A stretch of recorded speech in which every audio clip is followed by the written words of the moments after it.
Welcome, listeners. You are listening to a podcast from the Free People's Movement out of Sweden.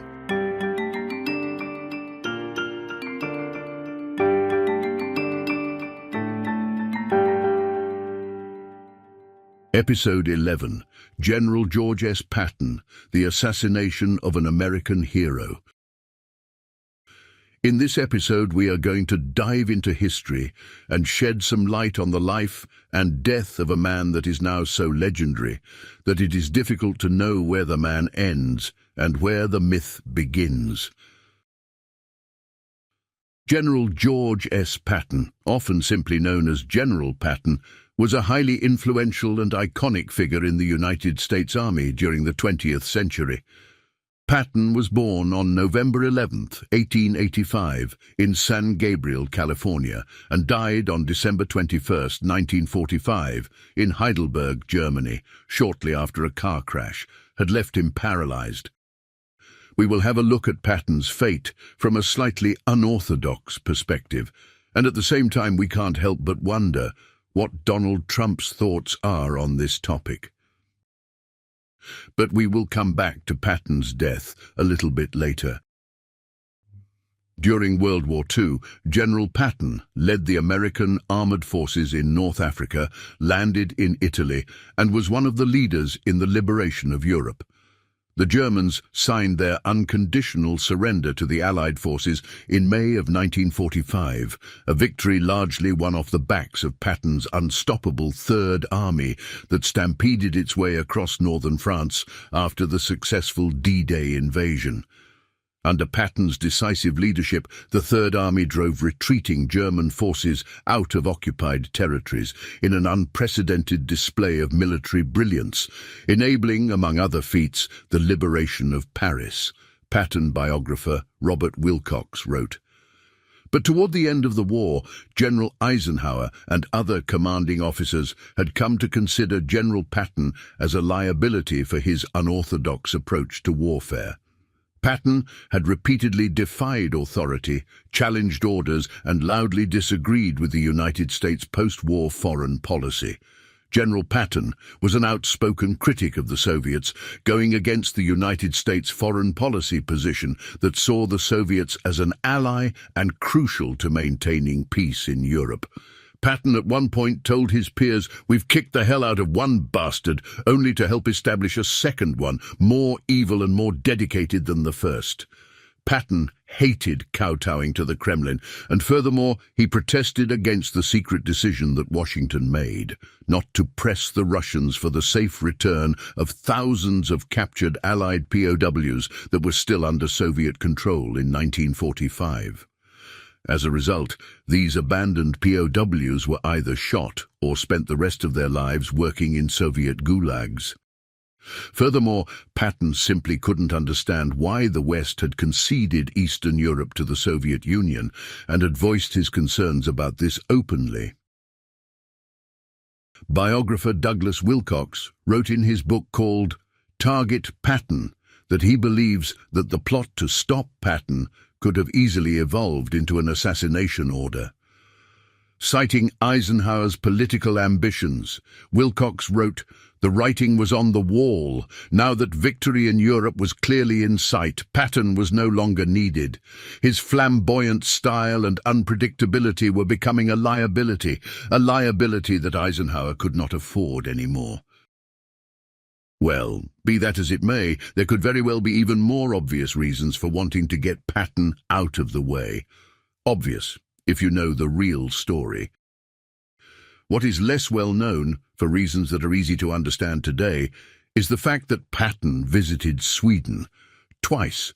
The first time was as a participant in the 1912 Olympic Games in Stockholm. Patton travelled at his own expense and participated in pentathlon, where, among other events, fencing, shooting and off-road riding were included. In the shooting event, something went wrong. Patton had thought that a military weapon should be used and chose a heavy-caliber .38 revolver, while most competitors used a .22 caliber. The issue was that Patton's heavier ammunition tore apart the center of the target, and the referees argued they couldn't judge whether or not all the shots had hit. Patton was awarded a miss, despite the opinion of other competitors that all shots had hit the mark. The result was that Patton ended up in 27th place in the shooting and 4th place overall. Without this mistake, Patton would have become a gold medalist. Instead, he placed 5th. Patton was a horseman and competed as a jumper and polo player. He is best known in the context of horses for his efforts to save the Lipizzaner stallions from the Spanish riding school in Vienna. 1,200 German war booty horses, of which 300 were Lipizzaners, were rescued from an uncertain fate, which meant many breeding lines were saved. After the end of the war in 1945, Patton came into conflict with the political arm of the deep state in the United States. His statements had been controversial, and Patton was virtually deprived of his command, but he was still hailed as a great hero and liberator everywhere he went. In the autumn of 1945, Patton visited acquaintances and official figures in France, England, Denmark and Sweden, which probably in light of what happened later can be seen as somewhat naive, or at least an uncalculated move. After the end of the war, the Swedish government wanted to invite General Eisenhower to Sweden. Eisenhower was, as luck would have it, busy with other duties, and he instead suggested that General Patton would represent him by visiting Sweden. So, Patton was seen as problematic by Washington, but they wanted him to represent them in Sweden. Let's just say that Eisenhower knew about the Bosch affair. So in late November 1945, Patton visited Sweden. The then Army Chief General Archibald Douglas hosted Patton at a dinner at Taka Udden in Stockholm. Patton was in great shape as the socialite he really was when he wanted to. However, he was not able to completely hide his deep suspicion regarding the decision to leave Eastern Europe to the Soviet Union, unfortunately. For example, the story behind the Russian Revolution and the fact that Stalin had an own villa in Stockholm during the war, called Villa Kassman, was apparently not known to the general. Patton had walked right into the wolf's den and hadn't realized it, at least not before it was too late. He is said to have visited the Swedish king, Gustav V, completely informally, and little did he know about the intrigues between the Swedish king and a man called Kurt Hageby, the royal governor Thorsten Nothin, and his connections to the Gestapo. Let's just say that the connection between the Swedish establishment and the Nazi movement in Germany would have been more apparent to him then. Patton also met the Swedish pentathlon team from 1912, and festivities had been arranged at Stålmastergarden. During the party, pistols were produced, and a re-shooting of the Olympic bout from 1912 was played out. Patton had the opportunity to significantly improve his result, and happily got to take the target home as a memory of the evening. On the morning of November 30th, 1945, an expectant crowd in the Hagedal terrain stood waiting for General Patton. The program included a one-day visit to Uppsala at Uppland's regiment. A realistic warlike exercise was to be held in Patton's honor. The preparations had taken several hours, and now both the commander and the troops were waiting for the general's arrival in Hagedalen. He arrived at the appointed time, accompanied by, among others, Prince Gustav Adolf and several senior military and civilian dignitaries. The exercises went well, and Patton showed a lively interest in what was going on as he followed in the front lines, and often consulted with both officers and privates. Finally, he gave an overview of the course of events for the assembled battalion inside Patton's Hage, a name later given to the location derived from this occasion. The journey was then directed to the castle, where he was greeted by Governor Hilding Kellman. The intention was to then continue to the cathedral, but when Patton came down from the hall to the courtyard, he suddenly said, "I do not want to go to that church, because it reminds me that I am going to die." Strange choice of words. Maybe Patton had started to realize where he actually was. Since Patton wouldn't go to the cathedral, the program had to be changed, and the thousands of Uppsala residents who waited in the drizzle in the surroundings of the cathedral had to turn home. After lunch at the officers' fair at Polakbacken, to which several Uppsala residents and some who participated in modern pentathlon during the Olympic Games in Stockholm were invited. At coffee time, some of them sat and conversed with Patton. The general gave an exhaustive and vivid description of his war experiences. He eventually got on with his task of conquering Prague at the end of the war and being ordered to stop at the border of Czechoslovakia, because the Russians were supposed to get the credit for the conquest of Prague. Patton then spoke about his efforts to have the order revoked and about his failures to make them listen to reason. "Finally, I sat down and cried over my superior's short-sightedness," Patton ended his story. He then assessed what the world had to expect as a result of all the misguided consideration of Stalin. Patton's views on the matter were quite harsh, which some years later would prove absolutely correct, above all concerning the splitting of Germany in an eerie way. Colonel Ola Norman would 20 years later be quoted in the book My Uppsala, saying, "For my part, I have never before or since heard anyone who has been so prophesied in major political matters as this American general." Patton basically predicted the Cold War. Take a wild guess whether that would have been a popular thing to say within the best-kept secret of the deep state, Sweden. The military attaché that was Patton's escort during his visit to Sweden was called Thord Bond. Thord Bond was the son of Count Carl Bond, who had also competed in the Olympics in 1912, so Patton was probably quite familiar with him, and perhaps even relaxed in his company. Carl Bond hosted General Patton at his Horningsholms castle for dinner on what would be the last night in Sweden for Patton. At the same time as Patton was a guest at Carl Bond's Horningsholm castle, the documents from Operation Stella Polaris were being kept hidden in that same castle. The deep state was by Patton's side every step of the way. Patton's visit to Sweden was no coincidence. The whole point had probably been to feel him out, meaning to find out how much he knew or how much he had managed to piece together and decide if they needed to do anything about it. So, after Patton's visit to Sweden, what could possibly go wrong? About a week later, back in Germany, Patton's Chief of Staff General Hobart Gay suggested they go for a hunting trip. They left the next day in Patton's Cadillac. In the driver's seat was 19-year-old Private First Class Horace Woodring. They were accompanied by Sergeant Joe Scroose, who was leading them in an open-air jeep that carried rifles, supplies, and a hunting dog.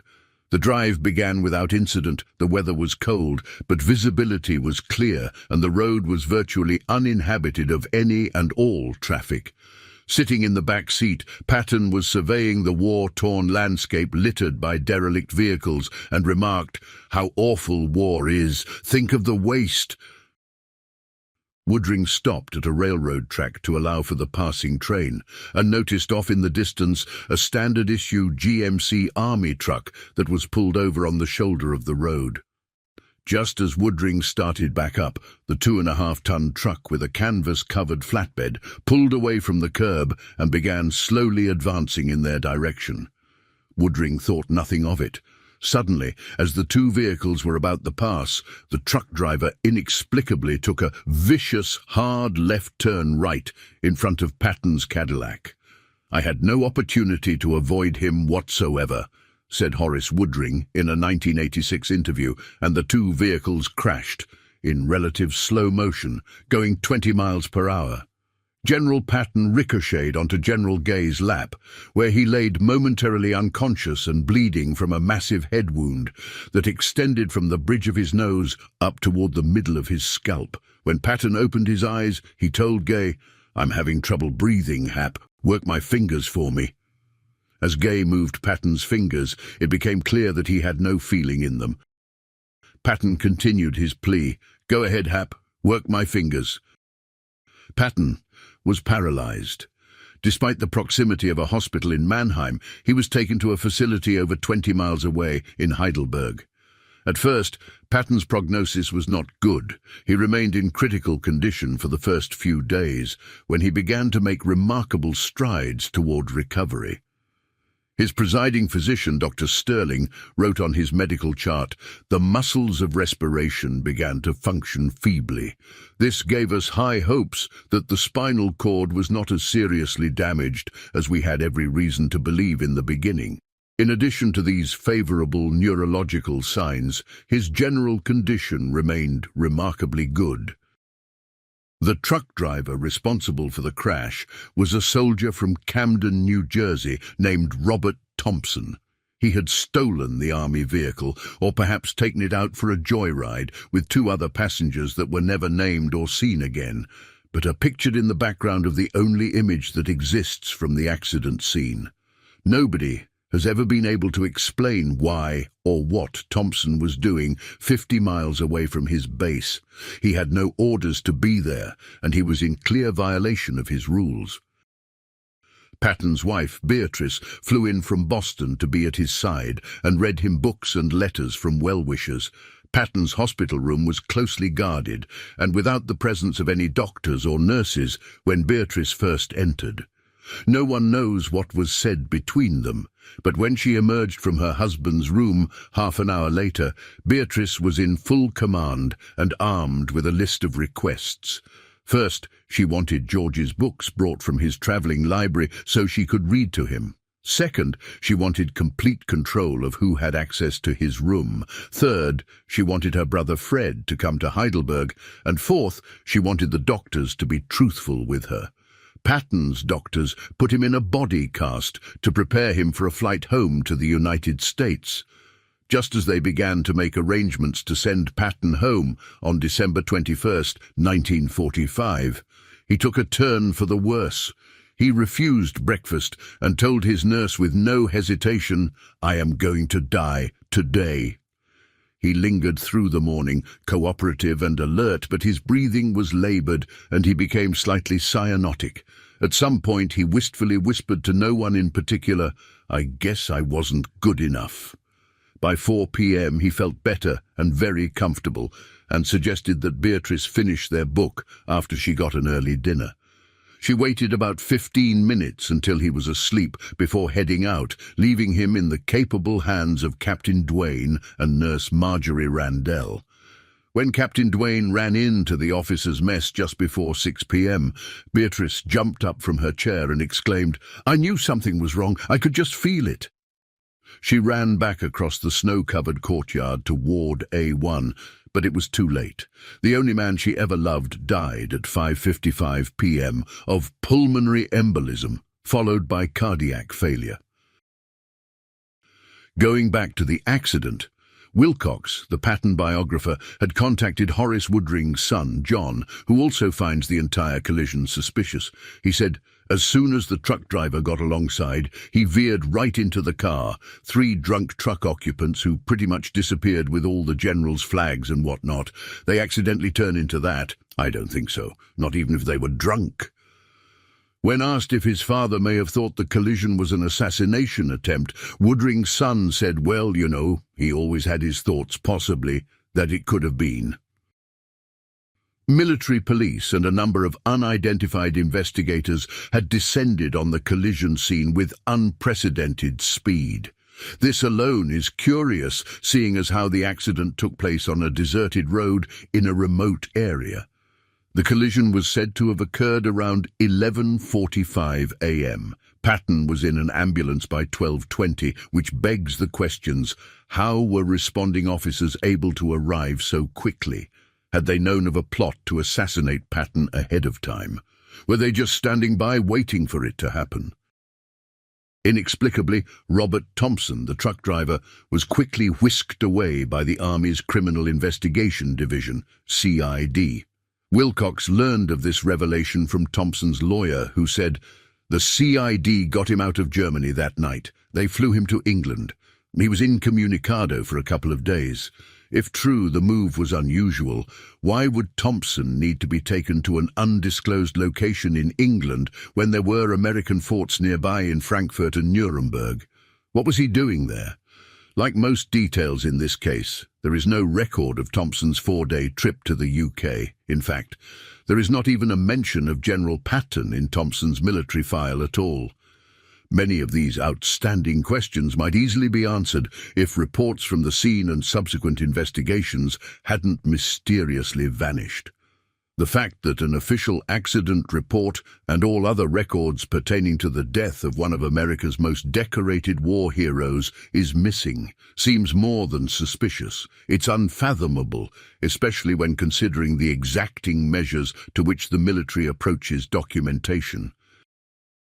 In 1979, a former member of World War II's elite Black Ops team known as Jedburghs made the astonishing allegation that he was hired as a hitman to kill Patton. Douglas Bazata claimed that it was an order given to him by General Wild Bill Donovan, the chief of the Office of Strategic Services, an intelligence organization that was the precursor to the CIA, the OSS. Remember who was the chief of the OSS in Switzerland at the time? Alan Dulles. Wonder if he knew General Donovan.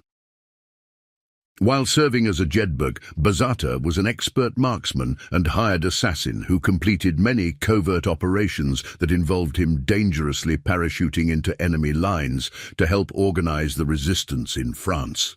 On the CIA's webpage dedicated to the Jedburghs, it lists their motto as "Surprise, Kill and Vanish," which eerily rings true in Bazata's mission to stop Patton. Bazata said that the car accident was just a ruse for him to shoot the general with a silent projectile that he said would cause the equivalent of a whiplash, suffered at a speed of 80 or 100 miles an hour. He explained that he hid behind derelict equipment cast away on the side of the road, waiting for Patton's car to drive by. Furthermore, he said that this special-made weapon was fashioned in a foreign country whose identity he never knew. Instead of bullets, the device launched rocks that could easily look like debris in the aftermath and create damage that didn't look like bullet wounds. Perhaps this explains why Patton's injuries were so severe in comparison to the other passengers who walked away from the accident with just a few scrapes. Experts were always confounded by how the general broke his neck in whiplash, going 20 miles per hour. Well, seeing as Wild Bill Donovan was already dead in 1979, and this drew attention away from the usual suspects, this revelation might have stopped people from looking further into this matter. They give you enough for closure, but never seem to get caught, and nobody behind the scenes ever goes to jail. It just seems all too familiar. Towards the end of his career, Bazata worked as an aide to the Navy Secretary during the Reagan administration, was a member of the 9/11 Commission, and worked on Senator McCain's 2008 presidential campaign. Either Bazata was a decoy and got a wonderful career as thanks, or he was playing double in a much longer strategic plan. In 2014, the host of CBS This Morning, Bill O'Reilly, said, "We call for a reopening of the investigation by the Justice Department today. I want to know who killed this hero, and I certainly do not believe it was an accident. Patton, 1 minute, was joking with the nurses and drinking cognac in his bed, and then all of a sudden, the next day, boom, he was dead." General Patton was considered a threat to the deep state and to the hidden enemy's plans, and was assassinated because of it. It was then covered up, like always, but it's time the truth came to light. Why is Patton so important? Well, you do the math. When did he die? Go look at some pictures of General Patton. Who does he look like? You might even ask the question, did he in fact actually die in that hospital in Heidelberg? Who knows? Maybe we will find out someday. Maybe there are lots of people with an axe to grind with the deep state. Maybe some of those people actually decided to do something about it. And, just maybe, these players don't just plan 1 or 2 steps. This has been a marathon, not a sprint, and the best is yet to come. Thank you for listening.